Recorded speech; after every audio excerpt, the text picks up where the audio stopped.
नमस्कार साथियों, सुमंगल ज्योतिष में आपका बहुत बहुत स्वागत है। सुमंगल ज्योतिष के इस एपिसोड में मैं आपको वृक्षारोपण किस प्रकार करना चाहिए इसके विषय में जानकारी दूंगा।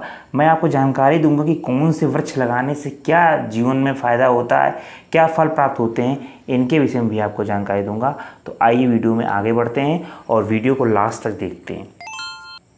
कहा गया है कि आम आदि वृक्षों का विधिहीन रोपण करने से कुछ भी फल प्राप्त नहीं होता है। अगर विधि विधान से आप उसका रोपण नहीं करते हैं तो आपको कोई फल नहीं प्राप्त होगा, अपितु अधोगति ही मिलती है। नदी के किनारे शमशान तथा अपने घर से दक्षिण की ओर, नदी के किनारे शमशान तथा अपने घर से दक्षिण की ओर तुलसी वृक्ष का रोपण नहीं करना चाहिए, अन्यथा यम यातना भोगनी पड़ती है। विधि पूर्वक वृक्षों का रोपण करने से उसके पत्र, पुष्प तथा फल के रजु रेणुओं आदि का समागम उसके पितरों को प्रतिदिन तृप्त करता रहता है।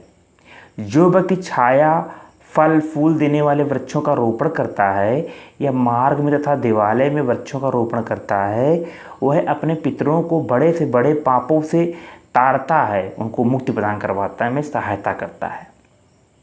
रोपण करता इस संसार में यश कीर्ति को भी प्राप्त करता है, अतः वृक्ष लगाना अत्यंत शुभ फलदायक है। अब मैं आपको विस्तृत बताता हूँ कि किस किस तरह के वृक्ष आपको लगाने चाहिए। साथियों, हम सभी लोग अपने जीवन में वृक्षारोपण करते हैं।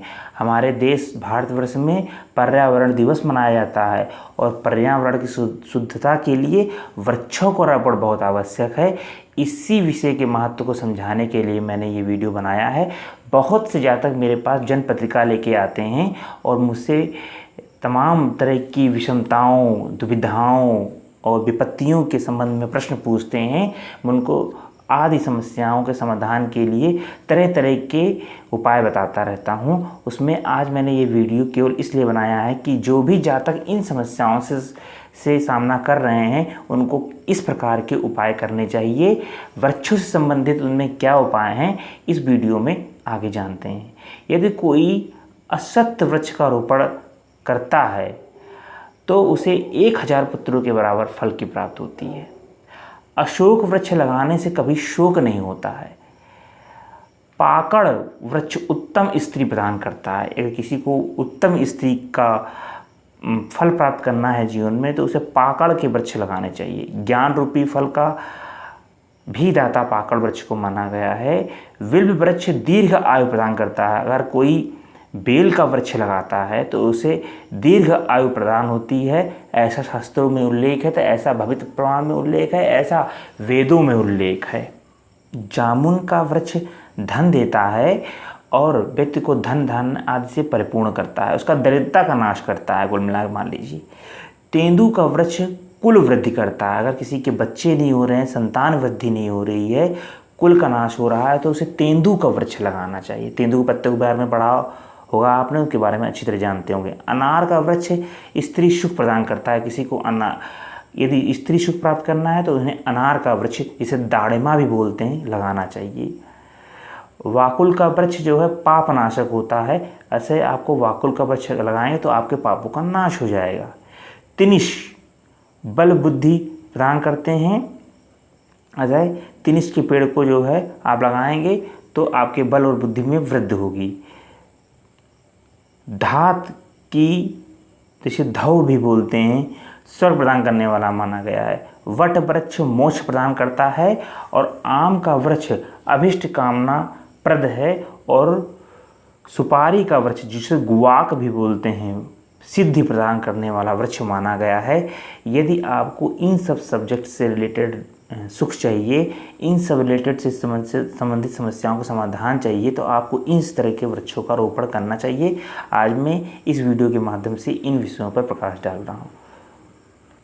बल्व, मधुक मतलब महुआ तथा अर्जुन वृक्ष सब प्रकार के अन्न प्रदान करते हैं, सब प्रकार के सुख सुविधाएँ प्रदान करते हैं, अतः इनको लगाएंगे तो आपको सुख सुविधाएँ प्राप्त होगी। कदम्ब के वृक्ष से विपुल लक्ष्मी प्राप्त होती है। अगर कदम का पेड़ आप लगाते हैं तो आपको ढेर सारी लक्ष्मी प्राप्त होगी।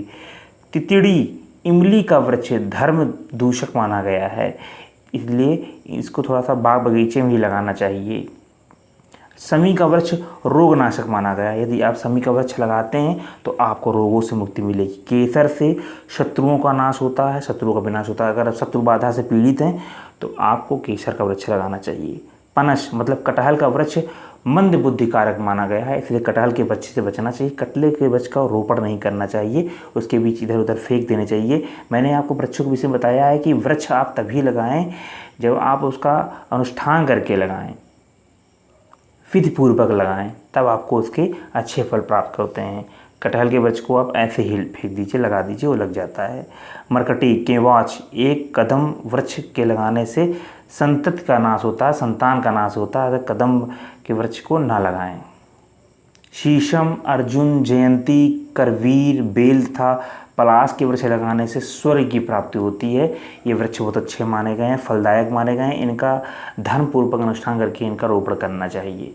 विधिपूर्वक वृक्ष लगाने से स्वर्ग सुख मिलता है तथा रोपणकर्ता के 3 जन्मों के पाप नष्ट माने हो जाते हैं, ऐसा शास्त्रों में माना गया है, ऐसा भविष्य पुराण मानते हैं, ऐसे वेद मानते हैं। तो ये जानकारी मैं अपनी तरफ से नहीं दे रहा हूँ, वेदों के अनुसार दे रहा हूँ, इसलिए आपके लिए लाभप्रद है। वृक्षों के रोपण में आषाढ़ मास, श्रावण मास, भाद्रपद मास श्रेष्ठ माने गए हैं।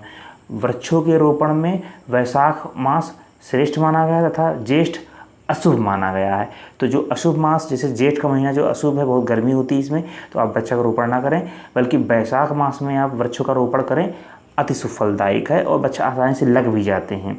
वृक्षों को नहीं काटना चाहिए। वृक्ष काटने वाला ब्रह्मघाती माना गया है, वह गूंगा हो जाता है और सैकड़ों व्याधियों से युक्त हो जाता है। मतलब कि जो वृक्ष काटता है उसके जीवन में तमाम प्रकार की समस्याएं आने लगती हैं और वह गूंगेपन की तरह भी उसको बीमारियां होती, गूंगेपन को भी वो प्राप्त हो जाता है। तो ऐसे जो अपराध हैं जीवन में, धार्मिक अपराध हैं, इसे आपको नहीं करने चाहिए। तुलसी वन में कोई यज्ञ नहीं करना चाहिए जिससे कि तुलसी के पेड़ को कष्ट प्राप्त हो, वो मुरझा जाएं, तो वहाँ पर कोई यज्ञ नहीं करना चाहिए। तुलसी को ऐसे ही पूज्य माना गया है, उनको अलग जगह विस्थापित करना चाहिए। मंदिर या देवस्थान में तड़ाक अवश्य बनाना चाहिए, तालाब अवश्य बनाना चाहिए। कुएँ पहले लोग बनवाते थे, अब लोग नल लगवाते हैं। शिवलिंग की प्रतिष्ठा में अन्य देवों की स्थापना नहीं करनी चाहिए। सामान्यतः जहाँ शिवलिंग स्थापित होते हैं, भगवान शंकर स्थापित होते हैं, वहाँ अन्य देवी देवताओं की मूर्तियों का स्थापना नहीं की जाती है। साथियों, आशा करता हूँ ये वीडियो आपके लिए लाभप्रद है। अगर आपको कुछ ना समझ में आए तो आप कमेंट बॉक्स में कमेंट करके पूछें, मैं आपको वहाँ जानकारी दूंगा। वृक्षों को किस मास में लगाना चाहिए मैंने आपको इस वीडियो के माध्यम से बताया है, और वृक्षों का रोपण किस मास में शुभ फलदायक है, किस मास में अशुभ फलदायक है, इसके विषय पर मैंने प्रकाश डाला है। आशा करता हूँ वीडियो आपके लिए लाभप्रद है। वीडियो देखने के लिए बहुत बहुत धन्यवाद। नमस्कार।